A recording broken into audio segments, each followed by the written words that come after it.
고막 주사를 무려 7번이나 맞으셨는데 상태가 전혀 낫지 않으셨다고 하셨었죠? 누군가에게는 효과가 있던 치료가 나한테는 효과가 없을 수도 있거든요. 그렇기 때문에 지금 내 몸에 맞는 치료를 선택하는 게 가장 중요합니다.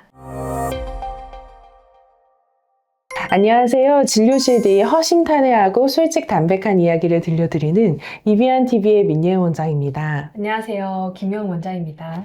원장님, 요즘 고막 주사 오래 맞으시고, 아니, 10번? 막 이렇게 맞으시고, 그래도 소리가 그대로라고 하시는 분들 요즘 진짜 많이 오시잖아요. 도대체 왜 스테로이드 주사까지 맞았는데 자기 낫지 않는 거냐고 답답해 하시는데, 이런 케이스들 많으시죠? 네, 저도 정말 많이 듣는데요. 돌발성 난청이 오면 대부분 스테로이드 치료부터 시작하시잖아요. 스테로이드를 복용하기도 하고 고막 안에 직접 주사하는 치료도 많이들 선택하시죠. 맞아요. 급하게 우리가 청력이 떨어졌을 때는 일단 빠르게 뭔가를 해야 된다라는 마음에 그래도 가장 흔하게 선택하는 치료가 스테로이드 치료인데요. 근데 이게 모든 환자에게 같은 결과가 나오는 건 아니에요. 저번에 내원하신 돌발성 난청 환자분도 고막 주사를 무려 7번이나 맞으셨는데 상태가 전혀 낫지 않으셨다고 하셨었죠? 네, 저도 기억이 나요. 오른쪽 귀로 난청이랑 이충만감까지 동시에 있으셨던 케이스였는데요. 이비인후과에서 스테로이드 복용도 해보고 고막 주사도 7에서 8번 정도 진행하셨는데 그동안 청력 변화가 전혀 없었다고 말씀하셨어요. 그때 담담하게 말씀은 하셨지만 얼마나 지치셨을지 느껴졌어요. 맞아요. 고막 주사를 많게는 10회 가까이 치료를 받았는데도 소리는 여전하고 점점 이제는 난 뭘 해야 되는 거지? 라는 생각이 드는 상황이에요. 그래서인지 내원하실 때도 뭔가 이제 지푸라기라도 잡는 심정으로 이렇게 내원하시다가도 뭔가 조금 조심스럽고 신중한 분위기들이 다들 있으세요. 이곳에서는 뭔가 다를 수 있을까? 라는 그런 느낌이죠. 인터넷을 봐도 돌발성 난청이 오면 스테로이드부터 써라 하는데 본인한테는 정작 효과가 없으니까 정말 나는 치료될 수 있을까 하면서 생각이 많아지실 수밖에 없는 것 같아요. 사실 스테로이드가 돌발성 난청 초기에 정말 도움이 되는 치료법인 것 자체는 의학적으로 맞아요. 스테로이드는 돌발성 난청 초기 특히 발병 2주 이내에는 청력을 지키는데 굉장히 중요한 치료법이죠. 근거도 다분하고요. 염증 반응을 빠르게 억제시키고 또 청신경 손상이 더 이상 진행되지 않도록 막아주는 역할을 합니다. 그래서 내가 복용하는 약이나 아니면 고막 안쪽으로 직접 주사를 하는 방식으로 많이 쓰이는데 이게 다행히 초기에 잘 반응만 해준다면 청력이 금방 돌아오는 몇 케이스들도 좀 계세요. 근데 이게 누구에게나 다 효과적인 것이 아니에요. 이렇게 빨리 좋아지는 케이스는 한 100명 중에 20명도 채 되지 않는 것 같아요. 이게 임신 중이거나 내가 또 좀 당뇨에 문제가 있으시거나 소화성 궤양이 있으신 분들은 아예 스테로이드 자체를 사용할 수가 없기 때문에 또 아예 우리가 고려를 못하기도 하고 안과 질환 있으신 분들 있죠. 이 자체가 이제 안압을 높이기도 하고 혈압을 높이기도 하고 또 근력을 약화시키는 등의 부작용이 있는 경우도 있습니다. 무엇보다 스테로이드 치료의 골든 타임이 지나버리면 이 효과가 떨어지는 경우가 많거든요. 보통은 발병 후에 4에서 6주 정도 지나면 스테로이드 복용을 계속하는 것이 큰 의미가 없을 수가 있습니다. 그런 경우에는 단순히 약이나 이 주사만 반복할 게 아니라 내가 진짜 왜 회복이 안 되고 있는지를 몸 전체에서 다시 살펴봐야 해요. 이비안에서는 그래서 이 청각만 보는 게 아니라 자율신경계나 순환 그리고 뇌기능까지 같이 체크해서 신경이 근본적으로 회복할 수 있는 이 여건을 만들어주는데 집중하죠.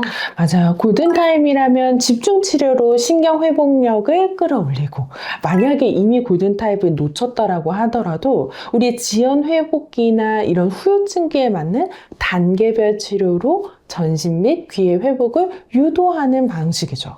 그런데 원장님, 이 환자분 고막주사 10번이나 맞으셨잖아요. 그런데 원장님, 이 환자분 치료 후에 표정도 달라지셨던데요? 맞아요. 표정 자체가 달라지셨는데요. 처음 오셨을 때는 사실 기대가 거의 없는 분이셨는데 이비한 활청 치료를 시작하고 나서부터 뭔가 다르다라는 반응이 조금씩 보이기 시작하셨었어요. 맞아요. 처음 진료 기록 보면 귀가 꽉 막힌 느낌. 우리가 그 이충만감이라고 하는데 그거를 10점 만점 중에 10점이라고 얘기하셨었거든요. 근데 이게 치료가 되면서 70%가 줄어버리니까 환자도 거기서 조금 희망을 본 것 같아요. 맞아요. 근데 이 충만감뿐만 아니라 청력도 일부 회복되셨거든요. 환자분 본인이 느끼기에 소리가 돌아온 것 같다는 이 느낌이 분명히 생기셨어요. 이게 단순히 귀만 치료해서 좋아진 게 아니잖아요. 그쵸? 맞아요. 특히 연세가 많으셨고 이 전신순환이 약해진 체질에서는 단순히 귀에만 집중하면 회복이 어렵고 몸을 함께 회복시켜야 귀도 반응하기 시작하는데 활정치료는 귀만 보는 게 아니라 몸 전체의 순환이랑 이 회복력을 같이 보는 방식이기 때문에 효과가 있었던 것 같아요. 환자분이 이제 치료를 저희가 종결하고 나서 귀가 편해지고 소리도 돌아온 것 같다라는 문자를 따로 이렇게 보내주셨잖아요. 맞아요. 저희 쪽으로도 감사 문자도 보내주시고 주변에 꼭 알려주고 싶다라고 하시더라고요. 환자 본인이 회복을 체감했다는 그 말씀 자체가 저희에게도 참 큰 힘이 되는 것 같아요. 맞아요. 우리 그 행복으로 살잖아요. 맞아요. 오늘은 스테로이드 치료를 충분히 해봤지만 효과를 보지 못한 환자의 이야기로부터 우리가 그 이후의 회복의 가능성에 대해서 한번 얘기 나눠봤습니다. 돌발성 난청은 빠른 치료가 중요한 건 맞습니다. 그래서 대부분 이 스테로이드를 복용하거나 고막주사부터 시작하시게 되죠. 하지만 그 치료가 회복이 되지 않을 때 혹시 나에게 맞는 다른 방법이 있을까를 생각해 볼 시점은 분명히 옵니다. 맞아요. 귀도 결국 몸의 일부잖아요. 전신의 혈류, 또 신경의 흐름, 회복력. 특히 이 환자분 같은 경우에는 아무래도 연세가 있으시니까 그런 거에 더 크게 반응이 됐었어야 되는 환자인 거죠. 그래서 귀에도 산소와 영양이 충분히 공급되고 청력이 다시 개선할 수 있는 조건이 만들어지는 거죠. 그렇기 때문에 고막주사를 반복했는데도 만약에 내가 변화가 없다면 그때는 치료의 방향을 달리 잡아야 됩니다. 그게 포기나 후퇴가 아니라 내 몸에 맞는 길을 찾아가는 과정인 거죠. 네, 그래서 많은 분들이 꼭 아셨으면 하는 거는 이 이명이랑 난청의 치료는 정답이 하나가 아니라는 거예요. 누군가에게는 효과가 있던 치료가 나한테는 효과가 없을 수도 있거든요. 그렇기 때문에 지금 내 몸에 맞는 치료를 선택하는 게 가장 중요합니다. 그렇기 때문에 왜 나는 스테로이드를 써도 안 낫지? 평생 이렇게 살아야 하나? 이렇게 생각하시고 치료를 포기하시기보다는 내 몸에는 어떤 치료가 필요할까를 생각해 보셨으면 좋겠습니다. 지금까지 이비안TV의 민예은 원장 김영은 원장이었습니다. 감사합니다. 감사합니다.